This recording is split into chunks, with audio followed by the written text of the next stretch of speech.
Good evening, everyone. Tonight, I wanted to come right here, God's willing, and talk about the spirit of rebellion and stubbornness because it's something that's really strong and powerful through a lot of people and children of God. When we're babies in Christ and we're just getting new into our life with God, a lot of times we don't realize what we're still struggling with until it's called out. And something that God called me out today in my word when I was reading in my book of my book of Deuteronomy, it was talking about stubbornness and rebellion and against him, but also it wasn't stated in here, but this also goes for being rebellious against your parents, against people who are supposed to be taking care of you, and your stubbornness. Stubbornness can really kill you. Stubbornness is a really bad spirit to have on you. It can make you sick. It can make you bitter. Stubbornness is just not a good trait to have. And recently, I'll be open here and testify to the fact that I was rebelling against my mom a little bit. And I was very stubborn.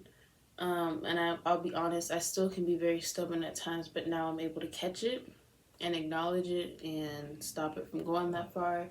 Or if it does go that far, I initially apologize for it. Now, recently, a situation like this has happened with my mom, and I did rebel against her, and I was being stubborn towards her. And my grandma had pointed it out to me, and then, God convicted me and told me that I need to apologize while we were in church the other day. So after church, I did apologize to her and she forgave me, and it was like, I've been better ever since. Really letting it out and admitting you have a problem and asking for forgiveness for it, that's when God is able to fix the change in you. That's when God is able to do something new in you. When you can realize what you did was wrong and you can apologize for it, whether it was to God or to somebody you love or to somebody that's close to you. If you can admit to it and apologize and know what you did is wrong, that's showing God that you're realizing your mistakes and you want to do better. You want to move forward. It was hard for me to apologize, and not because of my pride, but because I was nervous, because I knew better and I went against that anyway, and I just felt very embarrassed to want to apologize because I just was feeling very stupid for what I had did. But that's what I wanted to talk about. The spirit of stubbornness and rebellion. It is something that the Lord does not like, and He does not honor it at all. When people become stubborn and rebellion against God, what they'll do is they'll start to get impatient. They won't wait on God anymore. They'll start to rebel against Him and start to worship other things or go to people for advice. When people don't want to wait on God, one thing they will do is go to people instead. Go to somebody who could tell your future. Go to somebody with those witchcraft cards or whatever they're called. Tarot cards, yes. And that right there is a dangerous move. Back in the Old Testament, God would kill people over that, but Jesus was able to stop God from killing so many people because they didn't want to wait on God and wanted to go serve other gods because they wasn't getting their answer fast enough from God. Jesus spared so many people from dying. People really need to be careful. We, as a group of Christians, need to really be careful on who we go to because we're just so caught up and we just need it now. We just need to know. We just want it right now. Wait on God. That is something that I could tell you until the day I die, is to wait on God.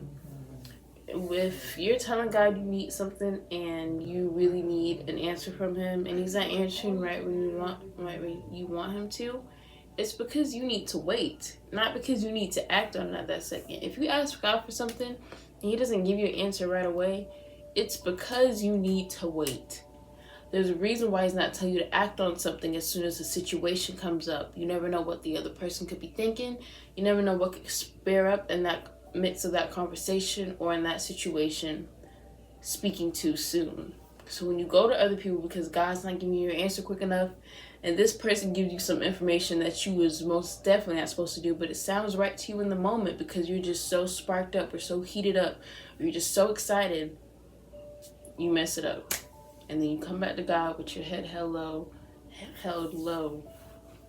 And it's a big cycle, really. So I've come in here really just to tell you guys to, well, really just to say, not tell you, but just to say, if you're struggling with rebellion or stubbornness, ask God for help. Ask Him to give you patience, because patience is a virtue and God values that and He honors that. And that's something that us as women of God need to have if we want to become a wife. Patience is a virtue. God looks up to that, He honors that, and it shows trust more than anything else. It shows that you trust Him. When you stop being rebellious, you let go and you let God take care of it all. There's no need to rebel. There's no need to get angry. There's no need to do anything other than just wait on God and continue praising Him, because it's all in His hands. So that's all I had to say tonight. I know the word was short, but sometimes my videos aren't 10 to 17 minutes long. Sometimes it's just a short and sweet, simple word that somebody needs to hear tonight. And I hope you're one of them. Good night, everybody, and God bless.